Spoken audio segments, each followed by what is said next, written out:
Mesdames, Messieurs, bonjour.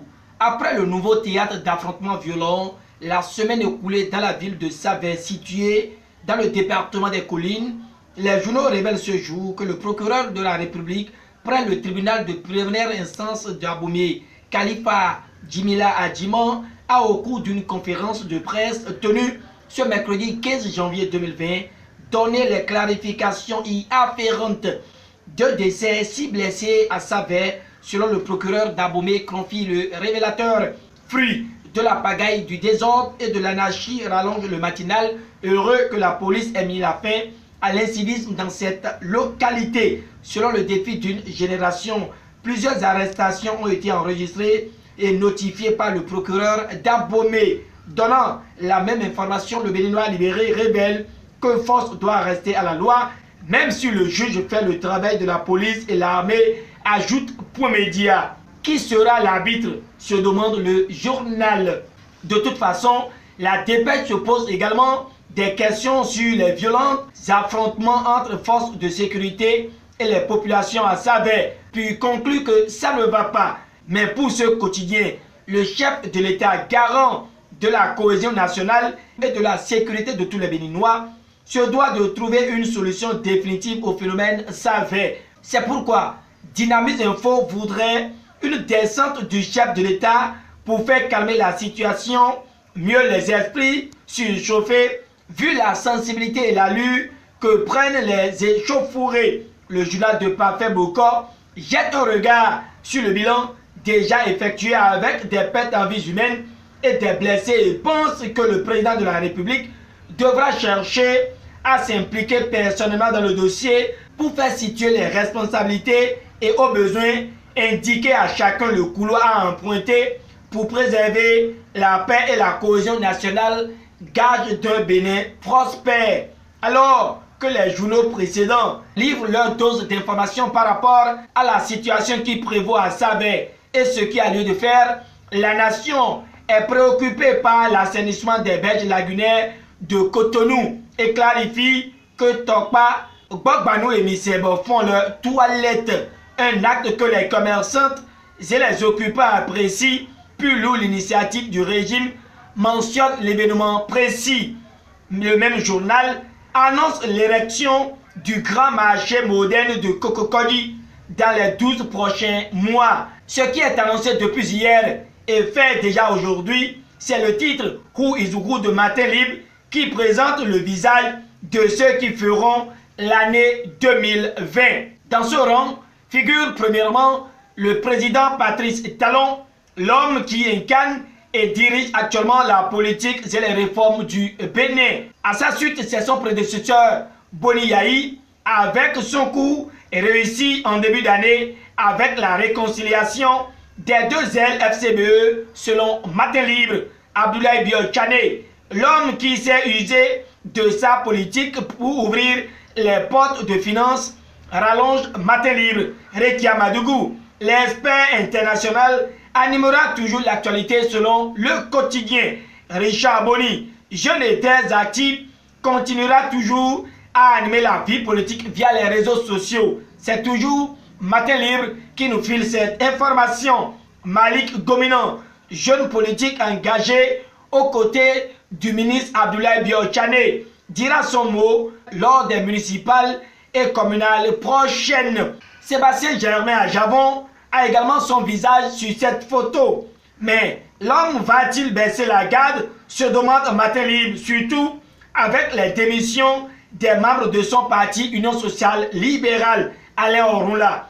L'homme de la communication continuera dans sa mission. Adam Soulé Zoumarou, dans son ambition de valoriser la classe numérique dans plusieurs localités, confie Matin Libre. Osvaldo Meki, le plus heureux de 2019 avec la Coupe d'Afrique des Nations. Le professeur Frédéric Joël Aïbo, avec Matin Libre, dira certainement son mot dans les élections de 2021. Komi Kouché, l'intrépide et l'insaisissable Olivier Bokor, l'homme de l'ombre, maîtresse actif et concepteur. Luc Setonji Atropo, l'homme qui sème la discipline dans la cité. Sera-t-il candidat pour les communales, se demande Matin Libre, Samou Seydou Adambi. L'homme avec la vision du président Patrice Talon donne l'accès universel à l'eau potable aux Béninois. Sabi Sira Korogone n'est pas absent. Matin Libre le trouve très actif dans sa lutte avec son mouvement. Ne restera pas les bras croisés. Roland Dakefa, avec lui, la commune d'Adjoum présente une nouvelle face. Guy Mitokpe, acteur de la résistance, ne laissera pas pris. Ganiou Soglo, c'est sûr que 2020 le fera sortir, pense Matin Libre. Les municipales et le communal se feront sans les fils Soglo, se demande le quotidien. Avant de livrer le message de vœux de Dine Bouraïma, promoteur de Bénin Royal Hotel à l'orée de la nouvelle année. Avec la promo Megamonde, offrez-vous des motos râteaux avec des réductions d'après Matin Libre. Assainissement dans les villes. Sandra Idossou, d'autres Cotonou de 80 poubelles suivant le quotidien. Lu à l'international est déjà disponible dans les kiosques ce vendredi 17 janvier 2020. Avec le nouvel observateur, il y a des erreurs qu'on doit éviter.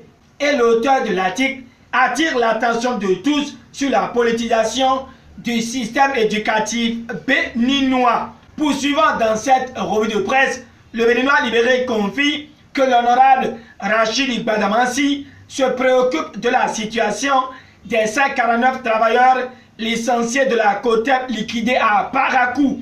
Il sollicite à cet effet, selon la nation, qu'une commission d'enquête parlementaire soit mise sur pied. Restons au Parlement pour parler du passage du ministre de l'Énergie, Donald Jean-Claude Oussou, devant les députés. Le révélateur révèle que les élus du peuple sont satisfaits des réponses qu'il a données hier. Notre temps, le label, nous sort du Parlement avec les actualités liées à la position du Bénin dans les marchés domestiques des titres dans l'UEMOA. Plus de 142 milliards levés sur le marché de l'Union monétaire ouest-africaine, titre Notre Temps, le label. Pour lui, l'administration Talon réalise un score inédit, plus de 285%, preuve tangible de l'assainissement des finances béninoises, ajoute le journal. Néanmoins, l'Écho invite tout le peuple du Bénin à se réveiller, mais pas de récidive pour les communales de 2020 et les présidentielles de 2021, car les grandes manœuvres ont déjà commencé, s'exclame le journal. D'après ce quotidien, le président Patrice Talon fait de l'offensive, tente de redorer le blason par des sorties et des actions spectaculaires à seule fin de rempiler. Présidentielle de 2021, le Soleil Bénin Info trouve Dorothée Sosa comme une équation à 1000 inconnus. Dans ses secrets, le journal de Hervé Aladé livre ce qui pourrait se passer au cas où le chef de l'État ne remplissait pas. Braquage hier sur le parc GTS d'Ekber. Un mort, un blessé grave et une mallette emportée. Voilà le bilan que nous livre le Télégramme. Mesdames, Messieurs, c'est sur cette note de tristesse que se referme cette revue de presse. Merci de l'avoir suivi. Retrouvez-moi demain, samedi, dans votre émission 5 jours au Parlement. Au revoir.